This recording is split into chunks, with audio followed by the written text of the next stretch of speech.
Молодая девушка заметила на улице истощенного котенка, жизнь которого оказалась под серьезной угрозой из-за тяжелой болезни. Впереди у малышки была долгая и непростая борьба за выживание. Начало ее жизни оказалось совсем нерадостным.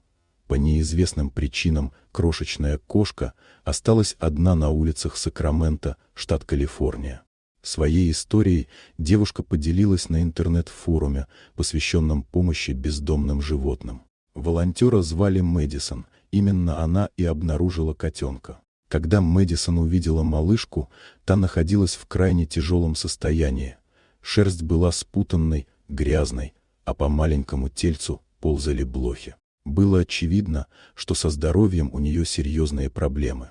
Это была совсем юная кошечка, которой уже в самом начале жизни пришлось столкнуться с болью и страхом. Осмотр у ветеринара подтвердил худшие опасения. У котенка диагностировали инфекцию верхних дыхательных путей, сильное обезвоживание и критически низкий вес. Было назначено интенсивное лечение, включающее курс сильных антибиотиков.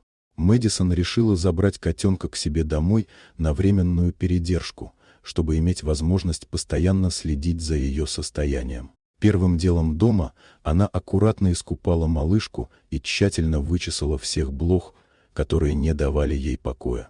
Но избавиться от паразитов было лишь началом, впереди предстояла борьба с опасной инфекцией.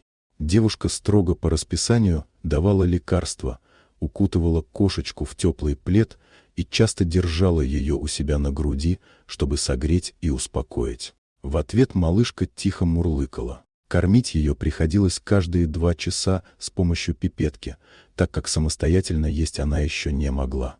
Лечение давалось непросто. Организм крошечной пациентки изо всех сил боролся с болезнью. Но со временем усилия принесли результат. Кошечка окрепла, стала уверенно вставать на лапки и начала есть сама. Когда инфекция отступила, она снова смогла свободно дышать, к ней вернулось обоняние, а вес начал быстро увеличиваться. Совсем скоро из истощенного комочка она превратилась в настоящую красавицу. В доме Мэдисон уже жили 2 собаки, и они с любопытством и добротой приняли новую гостью. А спустя некоторое время для маленькой героини нашлась и любящая семья, готовая забрать ее навсегда. Благодаря заботе и неравнодушию Мэдисон, эта беззащитная кошечка получила самый главный подарок – шанс на долгую и счастливую жизнь.